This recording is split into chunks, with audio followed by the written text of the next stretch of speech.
Whilst we were on our adventures on the wild Atlantic Way in Ireland, we came across the West Clare Railway today. It was funny how it all happened, really. We were looking at the route that we were going to be taking, and Jane said, "Oh, look, there's a railway here, not far from where we're staying tonight," which we're staying at Kilrush Marina, motorhome stopover. So we did an extra few miles off the route that we had planned and went to see this. As soon as I pulled up, for an enthusiast like myself and Jane, is to see something like this, we knew it was somewhere special. So we stopped for a couple of hours, and as you can see, we got the drone out and had a scoot about looking at things with that. It's just totally deserted. It's in the middle of nowhere. Obviously, there was no signs up saying private property, keep off, or anything. It was just wide open to the public. So obviously, you don't mess about with private land. But we went in and had a look, and yeah, it's fantastic in one way, but it's like time stood still in another way. We just, yeah, I'm still a bit struck by it, really. It's like time stood still and it just stopped all of a sudden looking at it. I don't know the history behind any of this yet. We are stopping locally, so we'll be asking around and we'll be looking it all up. But it's just amazing to see. It's the engineering. There's some fantastic engineering of UK and Irish locos by the looks of it. Um, it looked standard scale, but I'm not too sure. It's certainly not very narrow gauge. And looking at the locos that are across the field, which look like Irish mainline locos, I think it's standard gauge. I'm not sure on that. Again, we'll be looking it up. There was a lot of bird life around the site as we were doing this. There was a lot of swallows and swifts and robins all flying around. And we're on to just some of the photos that Jane took while we were there. The drone footage doesn't really do it justice because you need to be in there and looking, in my opinion. Again, we didn't touch anything, and we thought that was the most respectful way because, not to interfere with anything, but it was just really different to see. Jane managed to get some great photos looking in through the windows. Obviously, we couldn't get in the buildings and wouldn't even try. But you can see somebody had plans for the future there with a list of what they were going to do. Looked like they were building models and model railways by the looks of it. So, yeah, it's just bewildering to know what's happened. And we will know, and we'll come back and make another video about what we found out. It'd be really good to speak to some people about it. Yeah, it's just there was a dome there on the right, obviously off a loco, and apparently there's a locomotive locally that still runs or is still capable of running. So yeah, absolutely amazing. Um, some of the technology, there's a 040, which is just a diesel, but when you look at them, the big units, they've obviously, I think some of them are industrial or some. There is two local big coal-powered power stations locally. Um, and just looking around the industry, there's been the peat industry. There's certainly quite a bit of quarrying around here, and no doubt mining. Looking at some of the units, look like mine units. So yeah, it's a varied collection from what I can see. Just love to know the history of more. There's a water tower, water crane, signal box, points, everything you would expect on a heritage railway, really. I'm used to going to places like Llangollen, close to home, and going on, and seeing the South Devon Railway and all those sort of things. And to be able to run on these trains is fantastic. But then when you see a place where it just looks like time had stood still, it's another experience altogether. It's amazing that these things are still existing. You can see the tin worms been eating quite a lot of them away, but the engine blocks and everything, there's some of the standard gauge locos or the main line locos across the field. It literally looks like they're just in a field from when you're over at the other station. Um, yeah, absolutely incredible.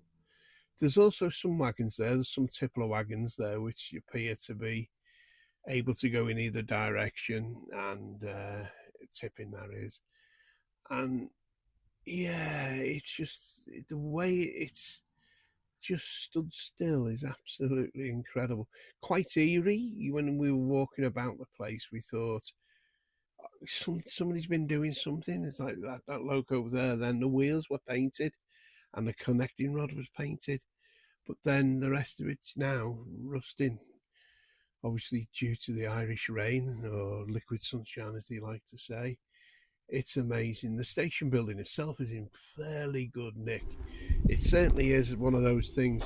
Jane and I said if we won the lottery, there'd be absolutely no doubt what we'd be buying down here if it was possible, because this place would make a great heritage museum and a motorhome stopover. Two of our great loves really pulled together, and it would also give people photo opportunities and video opportunities. So we were blessed today to be able to walk around and look at this facility, which, as I keep saying, it's like time stood still.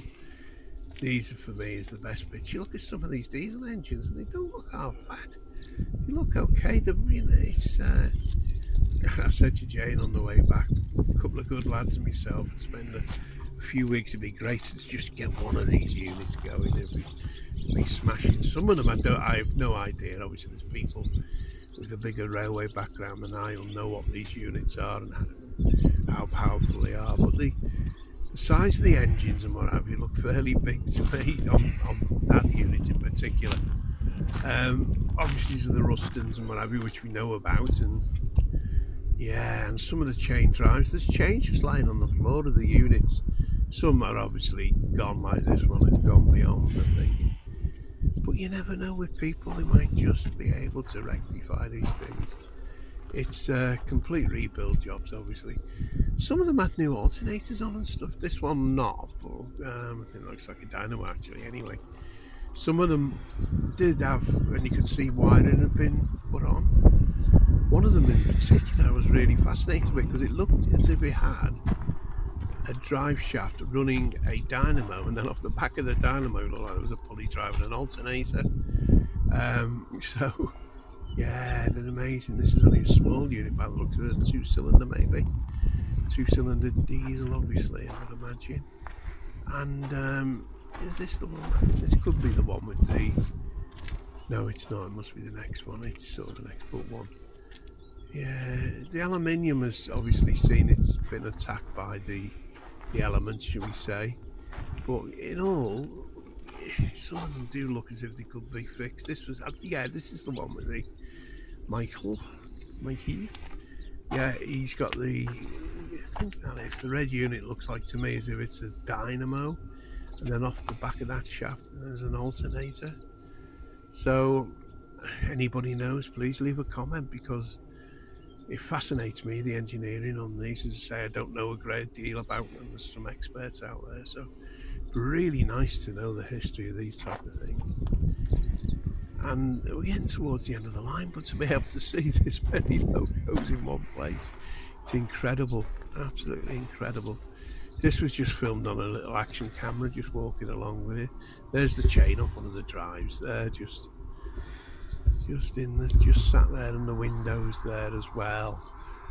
Some of them are still the glass is intact. It's just, in some ways you don't want anybody else to touch them, but you'd like to see it preserved even as it is. Now these coaches fascinated me. The rear one, this one here, first one, is quite rough inside and out really, but the second one I looked inside and they look like teak benches, and the roof looked brilliant. You just imagine it's an era, it's a time, it's just in time, and I'd love, and I am going to find out the history of these things. It's absolutely amazing. And of course, the shot up the line there with the signal box, the 2 signals, and the water crane that I'm coming to view in a minute, hopefully, is yeah, there you go. It's beautiful. And it was a gorgeous day as well. It made it easier to take photographs and film, because there was cloud today. We've had 3 days, 3 weeks, sorry, of permanent sunshine. So sometimes when you come to take pictures and use the drone or whatever, things tend to get washed out because of the amount of sunlight that isn't trying to get the right angle. So yeah, I looked inside this and I went, wow, even looking at the light, it's just incredible to see. It's just, yeah, you can just imagine people in the years gone by.